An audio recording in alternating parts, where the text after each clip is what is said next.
Bem, pessoal, voltando aqui os vídeos, hoje eu vou fazer uma interpretação de um artigo que o Malatesta fez em 1931 na revista Blanca, né, sobre o Kropotkin, né? Já faz até uma edição de comemoração, não sei se comemoração não, né, mas efeméride da morte do Kropotkin, que tinha acontecido em 1921. Aí o Malatesta conheceu muito o Kropotkin, foi muito amigo do Kropotkin, mas também rompeu com o Kropotkin, né? Vamos falar a verdade, né? Você tá entendendo?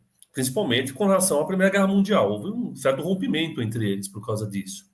E aí ele faz, né, dentro de um dossiê sobre o Kropotkin, sobre esses 10 anos, ele é um dos convidados, e com justiça, né, porque o Malatesta é um dos principais conhecedores de anarquismo. O Malatesta é um dos principais organizadores, quando se pensa de anarquismo, e influência em várias partes do mundo, seja no Sudeste Asiático, tem influência do Malatesta, como na América do Sul, né? O movimento operário no Brasil, na Argentina, foi evidentemente muito influenciado pelo Malatesta, ok? Mas aí vamos lá, essa carta eu vou ler com vocês, na verdade, esse artigo, né? E aí a gente vai discutindo um pouco sobre o que o Malatesta está falando e a minha interpretação enquanto um leitor do Kropotkin, né? Um comentador do Kropotkin e assim por diante.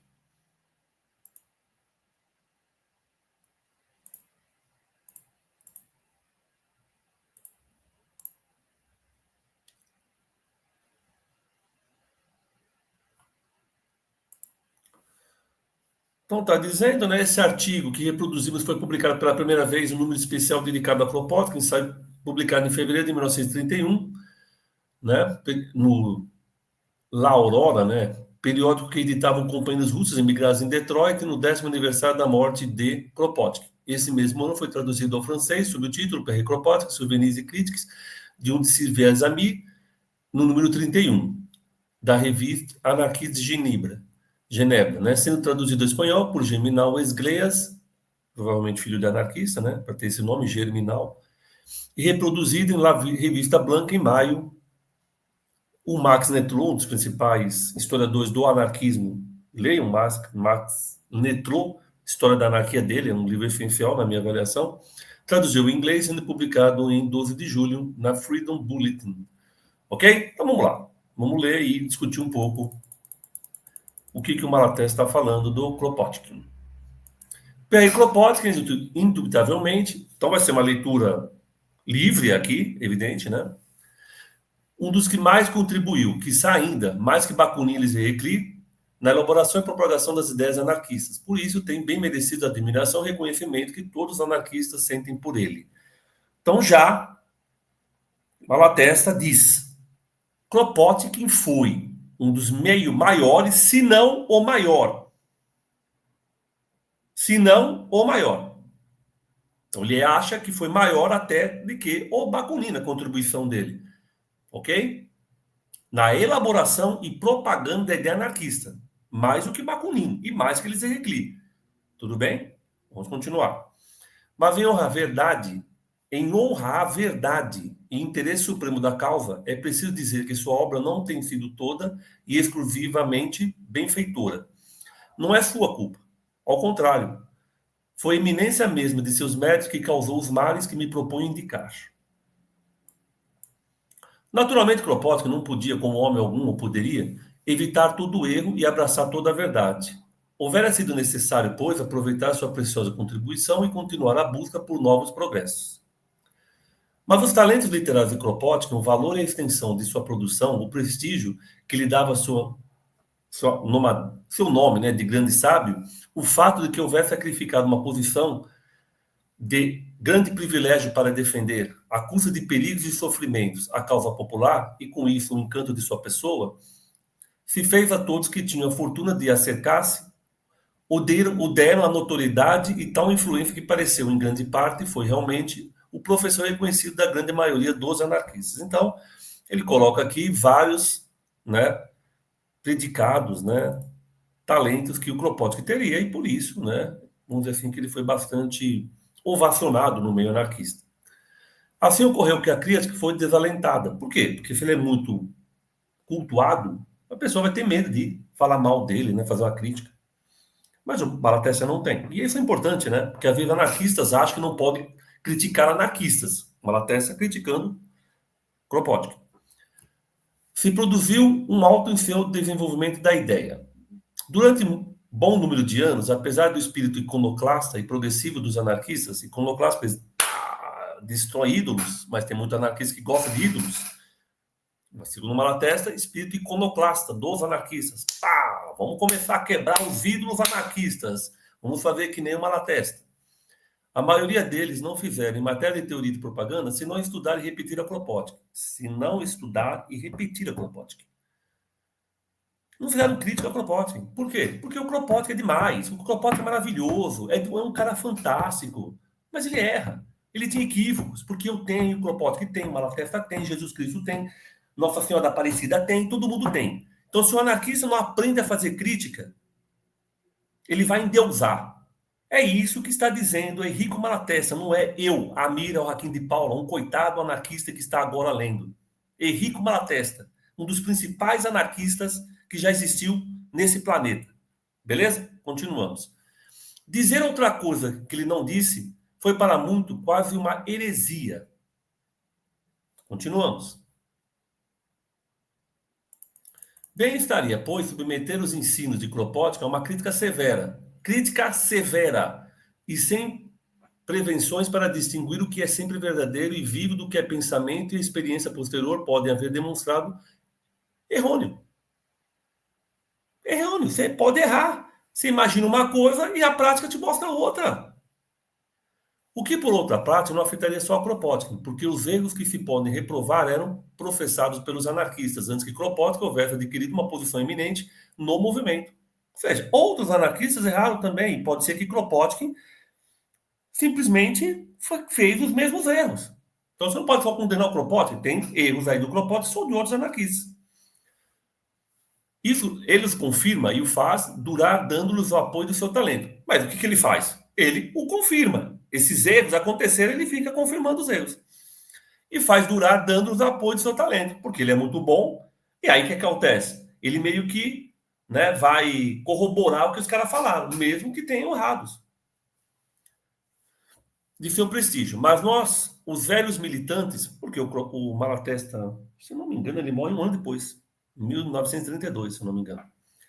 Temos nisso tudo, ou quase tudo, nossa parte de responsabilidade. Ou seja, ele mesmo diz, eu também tenho parte da responsabilidade de levar à frente alguns erros desses, mas vou morrer antes de, né, antes de morrer, melhor dizendo, eu vou tentar arrumar.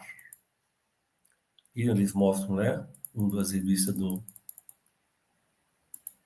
Malatesta, chama Freedom, um jornal de comunismo e anarquismo, né? Todos os governos são ladrões, porque vocês o elegem. Mensal. Custava um penny. Uma fração da libra. Continuando. Escrevendo hoje acerca de Kropotkin, não tenho intenção de examinar a fundo sua doutrina. Quero somente recolher algumas impressões e alguns recordos que poderiam, creio, esclarecer sua personalidade moral e intelectual e fazer compreender melhor seus méritos e seus defeitos. Mas antes de tudo, direi algumas palavras que saem do meu coração, porque não posso pensar em Kropotkin sem sentir-me comovido por recordo de sua imensa bondade, recordo que me fez em Genebra no inverno de 79 e 80, quase 50 anos antes que ele escreve, para ajudar um grupo de refugiados italianos na miséria, na que estavam. Recordo os cuidados que eu chamaria maternais. É interessante isso, né? Porque tem um texto do Malatesta sobre Bakunin, na qual ele reputa o Bakunin também em cuidados maternais, né? Ele estava com um problema de tuberculose, provavelmente. O Bakunin achou que ele ia morrer. Quando ele escuta o Bakunin falando isso para os companheiros, né? E ele fala assim que o Bakunin, né, tá lá falando, mas ao mesmo tempo coloca todas as cobertas que ele tem para aquecer o Malatesta. E o Malatesta, se eu não me engano, quando encontra o Bakunin, tinha 17 ou 18 anos. Ok? Bem, vamos lá. Recordo os cuidados que chamariam maternais, que teve para mim em Londres uma noite que havia sido vítima de um acidente e no que havia se chamado à sua porta. Ele tendo chamado ele, né? Recordo 1000 traços de gentileza para com todo mundo. Recordo a atmosfera de cordialidade que respirava no seu entorno, né? Em torno dele. Porque era verdadeiramente bom, com essa bondade quase inconsciente, que sente a necessidade de aliviar o sofrimento esparecer ao redor um sorriso e alegria. Se houvera dito, em efeito, né, que ele era bom, sem sabê-lo, em nenhuma ocasião gostava que lhe chamassem assim. Se mostrou ofendido porque em um artigo que escrevi em ocasião do seu 70º aniversário, disse que a bondade é a primeira de suas qualidades. Ou seja, por mais que ele fizesse essas coisas, o Kropotkin não achou que estava fazendo nada demais. Muito bom isso, né? Porque se você faz alguma coisa pensando que está fazendo alguma coisa demais, você está se achando a bolacha mais recheada do pacote. Kropotkin, inclusive, na minha avaliação, poderia. Porque o Kropotkin não é qualquer um. Não é qualquer um no anarquismo, e também eu estou demonstrando por vários artigos, livros, que ele não é qualquer um na geografia. Não é qualquer um. Mas se mostrava extremamente uma pessoa, vamos dizer assim, humilde. Às vezes falta muita humildade para os anarquistas de hoje. Kropotkin tem muito a nos ensinar sobre isso. Gostava mais bem de mostrar sua energia e sua arrogância, que sabe porque essas últimas qualidades, arrogância como qualidade, hein, o Malatesta está chamando, se haviam desenvolvida na luta. E para a luta, enquanto a bondade era a expressão espontânea de sua natureza íntima. Para os outros ele era um cara arrogante, para si ele mostrava, né, intimamente que tinha uma natureza boa, quem conhecia ele intimamente. Eu tive a honra e felicidade de estar unido a Kropotkin durante longos anos, por mais fraternal amizade. Nós nos queríamos, porque estávamos animados pela mesma paixão, pela mesma esperança e também pelas mesmas ilusões. Olha que interessante, pelas mesmas ilusões. Malatesta, antes de morrer, falou: fui iludido. Tem anarquista que acha que tudo que o Malatesta falou serve, mas o Malatesta falou: eu tive algumas ilusões. Por quê? Porque provavelmente não casava com a realidade. E se não casa com a realidade, você tem que mudar. Porque você mudar a realidade é que não vai dar, entendeu? Aprenda com a sociedade, não quer que a sociedade aprenda com você. Seja um pouco mais humilde, como o Malatesta. Continuamos. Os dois de temperamento otimista, eu creio, entretanto, que o otimismo de Kropotkin era muito mais do que o meu, e quem sabe tinha uma origem diferente, víamos as coisas da cor de rosa. Ah, olha que bonitinho. Ah, demasiado cor de rosa. Como tem anarquista que vê as coisas cor de rosa? Às vezes demasiado cor de rosa. Esperávamos, faz mais ou menos 50 anos. Então, ele tinha mais ou menos o quê? Morreu com quase 80, né? Acho que morreu com 79. Tinha uns 30 anos. Uma revolução próxima que havia de realizar nosso ideal. Durante esse longo período, houve muito poucos momentos de dúvida e de desalento. Recordo, por exemplo, que Kropotkin me disse uma vez: querido Henrico, temo que só eu e você cremos numa revolução próxima. Por isso, mas nos momentos passageiros. Em seguida, a confiança reagia, né? E se explicava, não importa de que maneira, as dificuldades presentes e o ceticismo dos camaradas, e se continuava trabalhando e esperando. Entretanto, não se deve acreditar que nós tínhamos em tudo as mesmas opiniões. Ao contrário, em muitas questões fundamentais estávamos longe de estar de acordo, e raramente nos encontrávamos sem que alguma diferença suscitasse entre nós tensas discussões. Mas, como Kropotkin estava seguro de ter razão e não podia suportar a contradição com calma, e eu, por outra parte, tinha muito respeito pelo seu saber e muitas atenções por sua saúde vacilante, acabávamos sempre por mudar de argumento para não irritarmos em demasia. Mas isso não prejudicava de nenhum modo a intimidade de nossas relações. Não importa a diferença de explicações que dávamos aos fatos, nem a diferença de argumentos com os quais justificávamos nossa conduta. Na prática, queríamos as mesmas coisas e estávamos impulsionados pelos mesmos desejos ardentes de liberdade, de justiça e de bem-estar para todos. Podíamos, pois, marchar juntos. Porque temos diferenças, mas somos anarquistas. Estamos juntos nisso.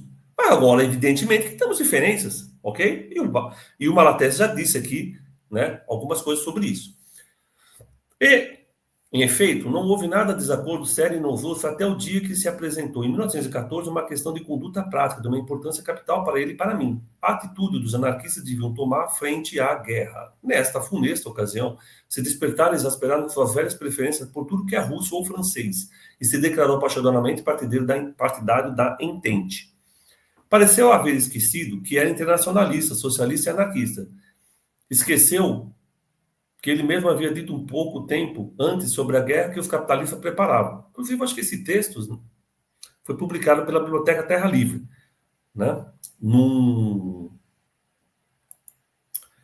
livro, né? Num volume chamado Guerra, que eu fiz uma tradução, mas eu não lembro se foi sobre esse texto em específico aí. E se pôs a admirar os piores homens de Estado e generais da Entente. Tratou de covarde os anarquistas que recusavam entrar numa união sagrada, deplorando que a idade e a saúde não lhe permitiriam tomar um fuzil e marchar contra os alemães. Não havia medo de entender-se. Para mim, o seu era um caso verdadeiramente patológico. De todas as maneiras, esse foi um dos momentos mais dolorosos, mais trágicos de minha vida, e me atrevo a dizer de sua. Aquele que, depois de uma discussão das mais penosas, nos separamos adversários, quase inimigos. Por causa da guerra, eles tiveram uma briga, né? Eu já tinha falado um pouco antes.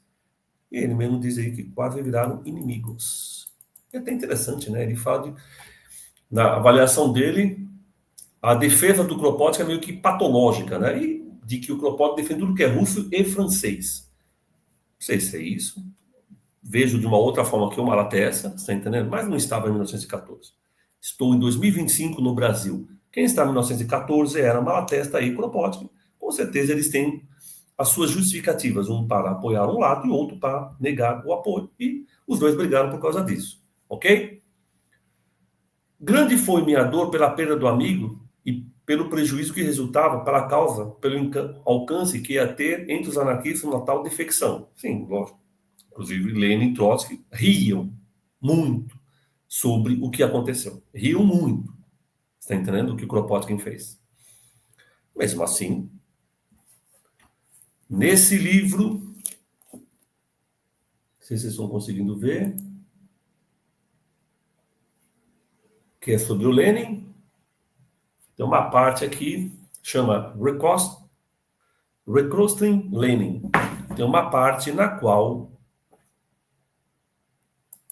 o autor diz de que o Lenin chegou para o Kropotkin e falou: quero publicar toda a sua obra em 4 volumes. E a gente sabe que o Kropotkin não aceitou, com quem não fala, mas a gente sabe que ele não aceitou dizendo: não, minha obra não vai ser publicada por nenhum Estado, mesmo que esse Estado se diga operário. Mas vamos continuar aí com um texto do Malatesta. Grande foi minha dor pela perda do amigo, né? Pelo prejuízo que resultava a causa, por alcance que ia ter entre os anarquistas uma tal defecção. Mas, apesar de tudo, ficaram intactos em mim o amor e a estima pelo homem, assim como a esperança de que, passada a embriaguez do momento e vistas as consequências de prever a guerra, reconheceria o seu erro e voltaria a ser o Kropotkin de sempre. Ficou bravo, chateado, puto, mas continuou gostando do Kropotkin, porque é assim que tem que ser. Você tem que saber separar as ações e ideias políticas da pessoa, senão você vai brigar com todo mundo e vai acabar ficando isolado. Kropotkin era, sua vez, um sábio reformador social. Era um reformador, né? Interessante. Estava possuído por 2 paixões, o desejo de conhecer e o desejo de fazer bem à humanidade. 2 nobres paixões que ele quisera ver em todos os homens, sem que elas sejam por uma só e mesma coisa. Mas Kropotkin era um espírito minimamente sistemático. Queria explicar tudo segundo o mesmo princípio. Queria reduzir a unidade e o fazia a miúdo, segundo me parece, ainda a despeito da lógica. Assim apoiava na ciência suas expressões sociais, que não eram, segundo ele, senão deduções rigorosamente científicas. Ele está questionando aqui o que é. O quê? O quê? Apoio mútuo. Apoio mútuo.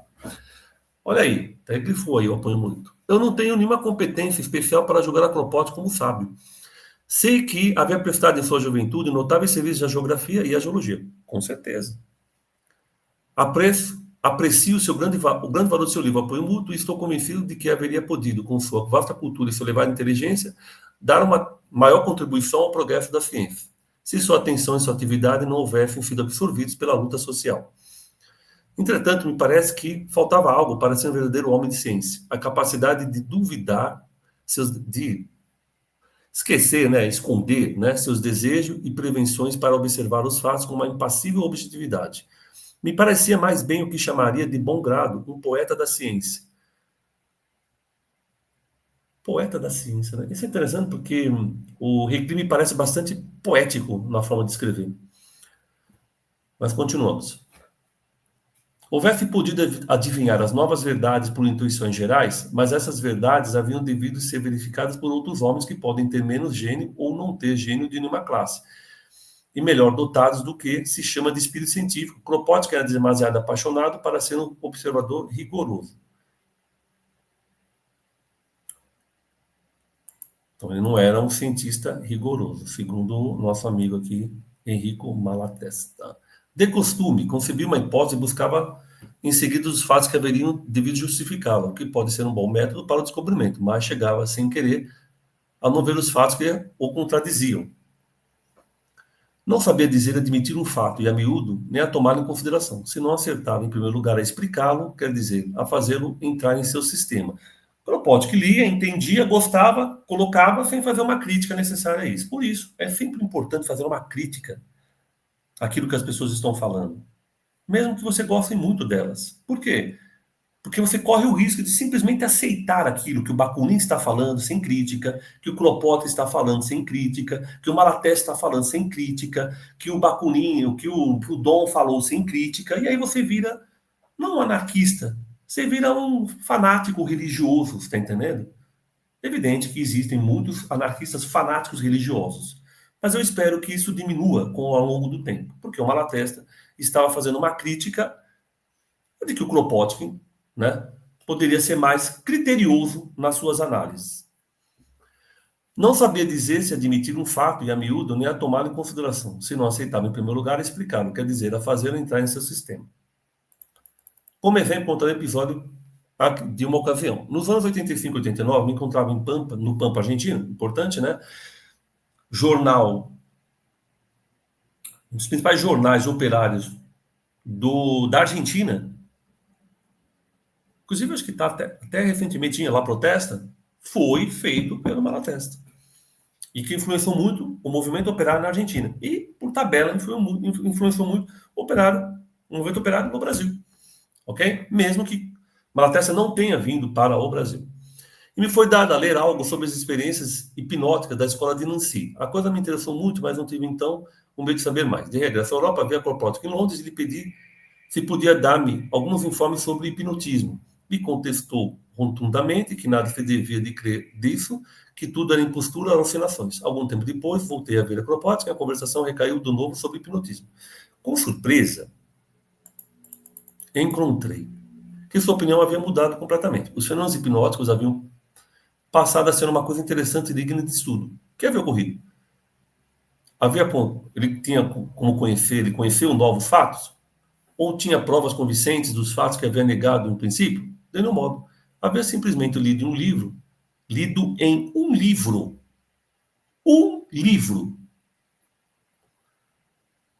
de não ser que fisiólogo alemão, uma teoria sobre as relações entre os dois hemisférios do cérebro, que, bem ou mal, podia servir para explicar os fenômenos em questão. Ler um livro. Serve ler um livro? Ler uma carta? Ler uma revista para você tomar uma decisão? Ou você tem que ler mais de um livro, mais de uma carta, mais de uma revista, ou livros, cartas e revistas para falar alguma coisa sobre um assunto? É isso que o Malatesta está questionando. Ele leu um livro e mudou de opinião. Continuando.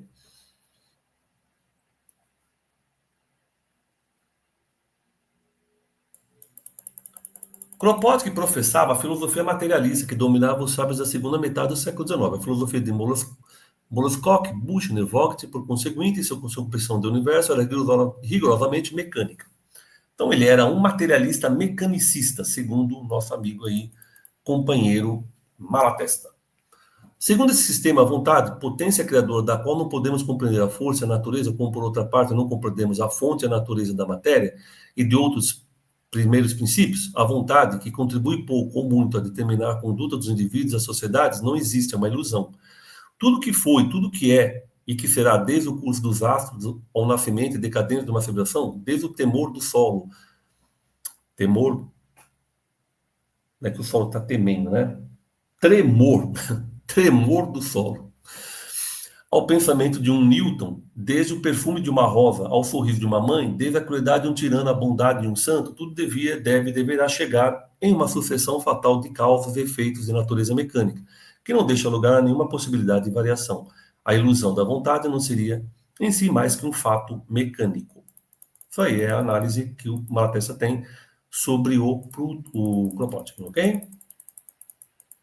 Naturalmente, logicamente, se a vontade não tem nenhuma potência, se não existe, se tudo é necessário e não pode ser de outra maneira, as ideias de liberdade, justiça e responsabilidade não têm nenhuma significação, não correspondem a nada real. Lógico, pô. Evidente. Se tudo caminha para alguma coisa, porque a natureza quer que caminhe, o que eu vou fazer? Vou dormir. Agora desliga a televisão, desliga aqui o computador, eu não discuto mais anarquismo. Eu vou discutir anarquismo para quê? Se já está tudo pronto, um dia vai rolar. Porque a natureza é desse jeito. É isso que o Malatesta está questionando. Agora, por que ele questiona? Porque o Malatesta é um homem muito mais de ação, na minha avaliação, do que o Grau foi o Kropotkin. Ok? O Malatesta escreveu livros. Escreveu, geralmente, os livros que ele escreve são livros de divulgação anarquista. Você está entendendo? Não tem livros científicos, né, como teve o caso do Kropotkin. Beleza? Naturalmente, deixa eu falar. Segundo a lógica, não se poderia senão contemplar o que passa em um mundo com indiferença, prazer ou dor, segundo sua própria sensibilidade, mas sem esperança e possibilidade de mudar nada. A ideia de um progresso inevitável vai acontecer de qualquer jeito, gostem ou não. Kropotkin, pois, que era muito severo com o fatalismo histórico dos marxistas, é verdade, ele tem várias críticas, né? Caiu no fatalismo mecânico, que é muito mais paralisador. Mas a filosofia não podia matar a potente vontade que havia em Kropotkin. Estava demasiado convencido da bondade de seu sistema para renunciar a ele, ou somente suportar tranquilamente que se puser em dúvida. Mas era demasiado apaixonado, demasiado enamorado da liberdade e da justiça para deter-se ante as dificuldades de uma contradição lógica e renunciar à luta. Saia de passo enquadrando a anarquia em seu sistema e fazendo dela uma verdade científica. Aí eu vou fazer uma defesa do Kropotkin na testa, vou fazer uma defesa, viu? Eu acho que é o século XIX. Se ele não faz isso, o anarquismo é visto como qualquer coisa. Ele tenta, entre aspas, cientificar o anarquismo. Por quê? Porque era tudo o que acontecia no século XIX. É o século da ciência. Então você precisa dar um modelo científico para o anarquismo, porque senão ele ia ser visto como qualquer porcaria. E isso ele tentou, e ele usou o apoio mútuo como uma possibilidade, ok? Se confirmava sua convicção, sustentando que todos os descobrimentos recentes na ciência da astronomia, a biologia e a sociologia concorrem mais a demonstrar sempre que a anarquia é um modo de organização social que é exigido por leis naturais. Basicamente é isso que ele vai falar mesmo. Se ele podia objetar que quaisquer que fossem as conclusões que se podem tirar da ciência contemporânea, era certo que se novos descobrimentos viessem a destruir as crenças científicas atuais, ele, Kropotkin, seria anarquista a despeito da ciência, como era anarquista a despeito da lógica. Mas Kropotkin não fazia admitir, né, não sabia admitir a possibilidade de um conflito entre a ciência e suas aspirações sociais. E tinha imaginado sempre um meio, não importa se lógico ou não, para conciliar sua filosofia mecanicista com seu anarquismo. É o que ele tentou fazer, juntar a ciência dele lá com o anarquismo, ok? Assim, depois de haver dito que a anarquia é uma concepção do universo baseada sobre a interpretação mecânica dos fenômenos que abraça toda a natureza, compreendida a vida das sociedades, confesso que nunca consegui compreender o que isso pode significar. Eu nunca compreendi o que isso pode significar. Kropotkin esquecia, né? Como se nada fosse sua concepção mecânica e se lançava à luta com ânimo, o entusiasmo e a confiança de alguém que crê na eficácia da sua vontade e espera poder, por sua atividade, obter ou contribuir a obter o que deseja. Interessante, né? Porque é uma contradição. Se ele acha que a natureza tem um paradigma, né? Que é o progresso, ele vai caminhar para um sucesso, esse sucesso tem a ver com apoio mútuo, com as questões que ele acreditava dos princípios anarquistas, então você não precisa fazer muita coisa. Mas ele fazia, né? Mesmo assim, é uma contradição, mas ele era um militante anarquista. Ele podia falar, não, pessoal, o anarquismo vai acontecer de qualquer jeito. Fechar aqui as minhas coisas, vou dormir e pronto. Não, ele continuava lutando, fazendo as coisas, batalhando. Por quê? Isso é que está colocando, né? O Malatesta. Ele continuava. Parece que ele esquecia que internamente, na ciência, ele defendia uma coisa, que era basicamente que as coisas iam acontecer independente de a gente querer ou não. Por quê? Porque era científico isso, era da própria lógica da natureza.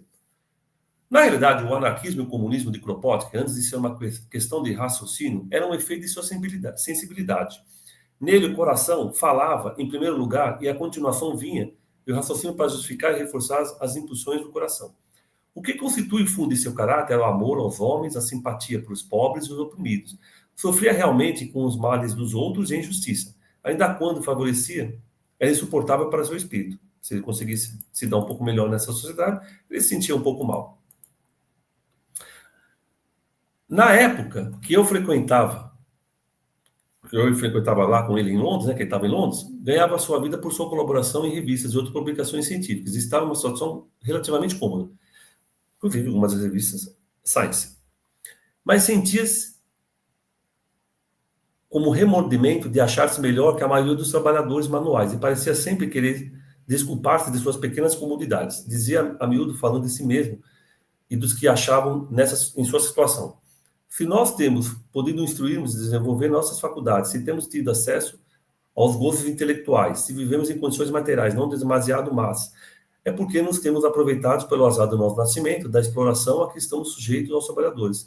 Lutar por sua emancipação é para nós outros um dever, uma dívida sagrada para o que devemos pagar. Ele se sentia mal de ter dinheiro, resumindo. Era tanto por amor à justiça como para espiar os privilégios de que havia gozado, que havia renunciado à sua posição e descuidado dos estudos que amava para dedicar-se à educação dos trabalhadores de São Petersburgo e à luta contra o despotismo dos czares. Sempre impulsionado pelos mesmos sentimentos, se havia aderido em seguida à Internacional e aceitado as ideias anarquistas. Enfim, entre as diferentes concepções anarquistas, havia eleito o programa comunista anarquista, que, baseando-se sobre a solidariedade e o amor, vai muito além da mesma justiça.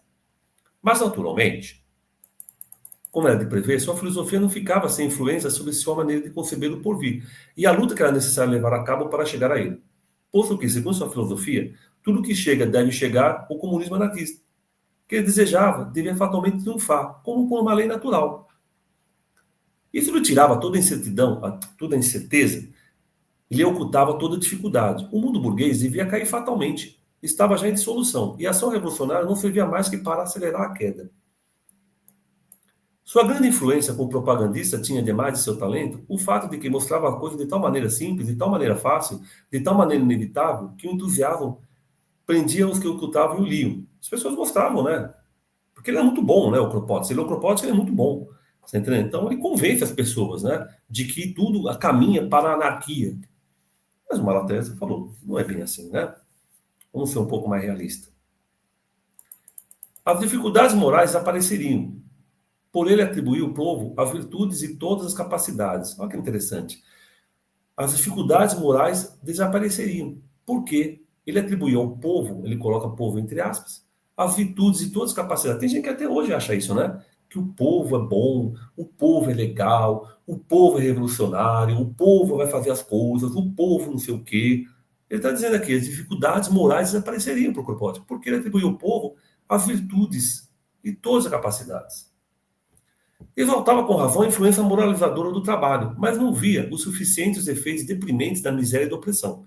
Pensava que bastaria em abolir o privilégio dos capitalistas e o poder dos governantes para que todos os homens se pusessem imediatamente a querer-se como irmãos e a cuidar-se dos interesses dos outros, tanto como dos seus próprios. Tem gente que acredita nisso até hoje, viu, Malatesta? Que é só você tirar o privilégio dos capitalistas, né, e dos governos, tudo vai melhorar. Então você não precisa fazer mais nada, entendeu? Por quê? Porque o ser humano é bom. O que fez ele ficar mal é o capitalismo. Não, pessoal. Kropotkin, Malatesta, o que eles estão dizendo? O que o Malatesta, aqui, na minha avaliação, está dizendo? O ser humano é bom e ruim. Você está entendendo? Não é de achar que o anarquista é mais bonzinho que o outro. O anarquista é tão ser humano quanto o outro. Ele faz coisas que nem o outro. A diferença é que ele tem uma ideia na cabeça dele. Se nós anarquistas temos essa coisa de achar que somos um pouco mais angelicais, pela leitura aqui, deve-se muito ao nosso caro Kropotkin. Continuando. Da mesma maneira, não vê dificuldades materiais ou se desembaraçava delas facilmente. Havia aceitado a ideia corrente, então, entre os anarquistas, de que os produtos acumulados do solo e da indústria eram de tal maneira abundantes que não havia por muito tempo que se preocupar da produção, e dizia sempre que o problema imediato era o consumo, que era necessário para fazer triunfar a revolução, satisfazer em seguida e amplamente as necessidades de todos. A produção seguiria, naturalmente, o ritmo do consumo. Dá essa ideia de tomada, né, de toma de um monte aí, né, que pôs em moda e que, se bem é a maneira mais simples de conceber o comunismo e a mais apta para agradar a multidão, é também a mais primitiva e a mais realmente utópica. Utópica. Comunismo do Kropotkin, utópico. E quando se fez observar que essa acumulação de produtos não podia existir, porque os proprietários não fazem produzir normalmente, senão o que podem vender com proveito, e que, quiçá, nos primeiros tempos da Revolução, seria necessário organizar o racionamento e adotar a produção intensiva mais, né, melhor e estimular a tomada de monte, né, que em suma não existe, se pôs a estudar diretamente a questão e chegou à conclusão de que, nem feito, a abundância não existia e que em certos países estavam continuamente sob a ameaça da fome. Mas se deculivava, pensando nas grandes possibilidades da agricultura ajudada pela ciência. Tomou como exemplo os resultados obtidos por alguns agricultores e alguns sábios agrônomos em espaços limitados e tirava disso as consequências mais animadoras sem contar com os obstáculos que haveriam opostos à sua ignorância, opostos à ignorância e o espírito de rotina dos camponeses e o tempo que em tudo caso haveria sido preciso para generalizar os novos modos de cultivo e de distribuição. Ok? Então ele via lá muitos, né? Inclusive tem um que influenciou, inclusive o Marx gostava muito, né? Inclusive fala que ele era um socialista, um agrônomo socialista, que é o Fras, né? Pode ser que seja esses caras, né? Então, tipo assim, o Kropotkin está achando, você faz um negócio num pedaço de terra e isso serve para o mundo inteiro. Como sempre, Kropotkin via as coisas como houvesse querido que fossem, como todos nós vamos esperando que será um dia. Tomada como existente, como imediatamente realizável, que deve ser adquirido por longos e penosos esforços. Kropotkin concebia a natureza como uma espécie de providência, graças à qual a harmonia devia reinar em tudo, compreender as sociedades humanas. Isto é o que fez repetir a muitos anarquistas essa frase de sabor perfeitamente kropotkiano. A anarquia é uma ordem natural. Você podia perguntar, como a natureza, se é verdade que suas leis de harmonia têm inspirado o que viesse ao mundo os anarquistas, e espera ainda que eles triunfem para destruir as terríveis mortíferas inarmonias, né? Desarmonias que os homens sempre têm padecido. Não, nem ia precisar de anarquista, né? Se a natureza, na natureza, a anarquia é uma ordem natural, para que ter anarquista? Naturalmente vai chegar, mas aí tem uma contradição. Então, por que surgem anarquistas nessa natureza que tem uma ordem para a anarquia? Não faz sentido, né? Só faz sentido existir anarquista se a ordem não é anárquica. Porque a própria natureza vai fazer uma coisa que já tem. Faz muito sentido. Não se estaria mais próximo da verdade dizendo que a anarquia é a luta nas sociedades humanas contra as desarmonias na natureza? Interessante. Tenho insistido sobre os dois erros em que, segundo me parece, caiu o propósito. Seu fatalismo teórico e seu otimismo excessivo. Porque chegou a acreditar, a ver contrastados os maus efeitos que tem tido em nosso movimento. Houvesse camaradas que tomaram em sério a teoria fatalista. Houve, né? Melhor dizendo. Camaradas que tomaram seriamente a teoria fatalista, que por eufemismo se chama determinista, e se perderam por consequência todo espírito revolucionário. Não se faz a revolução, dizem. Ela haverá seu tempo, mas é inútil. Anticientífico e ainda ridículo querer fazer. E com essas boas razões se separaram e pensaram em seus assuntos. Mas um se equivoca se pensar que isto foi para todos uma desculpa cômoda para reiterar-se. Tenho conhecido muitos camaradas de temperamento ardente, prestes a afrontar todo perigo, que têm satisficado sua posição, sua liberdade e sua vida em nome da anarquia, contudo, e estar convencido da inutilidade de sua ação. Então, contudo, e estar convencido da inutilidade da sua ação. Os faz certo por asco da sociedade, por vingança, por desesperação, por amar um belo gesto, mas sem crer, por isso que serviam à causa da revolução e, por conseguinte, sem escolher o fim no momento e sem pensar em coordenar sua ação com a dos demais. Acho que ele está fazendo uma crítica aqui aos anarquistas que jogam bomba, né? Ele tem várias críticas desse pessoal, inclusive tem um debate dele, vamos ver se eu leio um momento aí, dele com o Emile Henry. Bem interessante o debate que ele tem com o Emile Henry. Emile Henry está preso, e o Malatesta faz uma carta num jornal questionando o Emile Henry, e o Emile Henry recebe essa carta e faz uma resposta ao Malatesta, ok? Por outra parte, os que se ocupam da filosofia têm querido trabalhar pela revolução, têm acreditado a coisa muito mais fácil do que é na realidade. Não têm previsto dificuldades, não têm se preparado como era preciso e se têm encontrado impotente no dia que havia, quem sabe, a possibilidade de fazer algo prático. Podem os erros do passado servir de lição para fazermos melhor o porvir. Termino. Não acredito que minhas críticas possam apequenar Kropotkin, que fica como uma das maiores glórias mais puras de nosso movimento. Elas servirão, se são justas, para demonstrar que nenhum homem está isento de erro, nem ainda quando possui elevada inteligência e o coração heróico de um Kropotkin. De todas as maneiras, os anarquistas encontrarão sempre em seus escritos um tesouro de ideias fecundas, e em sua vida um exemplo em um... Aí eu não sei o que quer ficar, tá aí em sua luta pelo bem, ok? Bem, então ele acaba aqui, pessoal, né? Texto do Malatesta, Kropotkin, recordos de críticas de um de seus amigos. Pessoal, só para fechar, né, porque o vídeo está grande, é o seguinte.